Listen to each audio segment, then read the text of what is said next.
ko'cha-ko'yda zinoni yoki bo'lmasam fahsh ishlarni ko'payib ketishiga nima sabab bo'lyapti? Aynan shu yurtimizda ommaviy madaniyatga ergashish emasmi?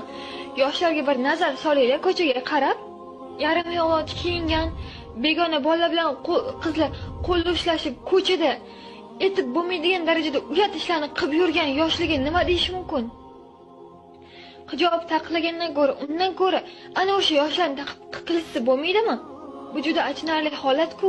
Balog'at yoshiga yetmaganlarning o'rtasida homilaning paydo bo'lishi, zinoning paydo bo'lishi, nikohsiz farzandlar dunyoga kelishi, bu nimaning oqibatida? Diniy bilimning yo'qligi oqibatida. Agar farzand yosh bola yoshlikdan Robbisini kimligini tanisa, din nima, farz nima, sunnat nima, buni bilsa, u gunohdan qaysidir ma'noda aytganda parhez qiladi, o'zini saqlaydi. U ertaga o'limdan keyin qayta tirishishni biladi. Mani tinglab o'tirgan siz ham iymon keltirgansiz, Allohni taniysiz, bilasiz.